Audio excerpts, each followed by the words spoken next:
providing mouth care to the unconscious resident. The supplies needed for this skill will be a towel, clean gloves, doctor-ordered mouth cleanser, lip moisturizer, a cup of clean water, an emesis basin, individually wrapped mouth swabs, and this would be a padded tongue blade. So first I will knock, greet and identify the resident, explain the procedure, provide for privacy with a curtain, and then perform hand hygiene. So I will start by raising the side rails. Go around to the other side, I would raise the side rail.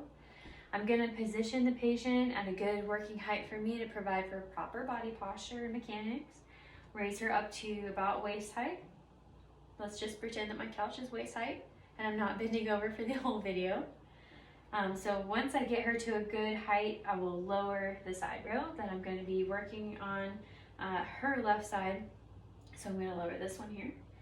Then I will turn her into the side lying position. Make sure her head is fully turned to the side as well.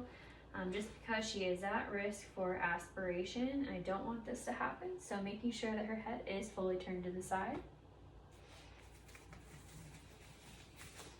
Put on gloves, clean gloves. I'm going to take my towel, position the towel.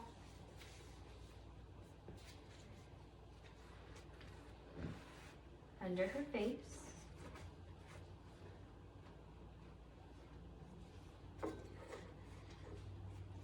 And put the emesis basin up under her chin.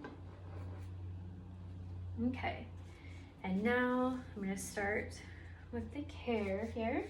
I'll take a mouth swab. They are individually wrapped, so I will unwrap them as I go. Dip the sponge into the mouth cleanser. I'm going to squeeze the sponge to make sure that it's not going to come off into her mouth, because this could be a choking hazard for her. So making sure that that's not coming off. If it is, of course, get a new one. But squeeze the excess mouth cleanser off. Then I'm going to start by cleaning all of her chewing areas, her teeth, her gums, getting new swabs as needed. Make sure I get inside her cheeks, really good. Getting her tongue, and I'll make sure that I get her lips as well. Once I'm done cleansing, I will take a new swab, dip into the clean water, squeeze the excess, and then I'm gonna rinse the mouth out the same way that I cleaned, getting all of the chewing areas, her teeth, her gums, making sure that I'm gonna get the insides of her cheeks really good, her tongue, her lips. Once I'm done there, I'll provide for lip moisturizer here. Remove the emesis basin. Of course, I'll make sure that I've cleaned the emesis basin properly after I'm done with everything here. And I finished up. I'll dispose of the mouth swabs as well properly. For now, I'm just going to set them there for the sake of the video here. I'll remove my gloves. Discard properly as well into the trash. Make sure that I don't touch the inside of this towel, only touching the outside. Roll this up, and of course I would dispose of this into the dirty linens. Okay, once I've disposed of everything properly there, and I have not left the patient's side, if I did leave the patient's side, I would want to make sure that I raise the bed rail, but I have not done that, so I'm constantly staying at her side with that bed rail down. Then I'm going to reposition her. During the procedure, I'll also make sure that the head of her bed is not raised at all.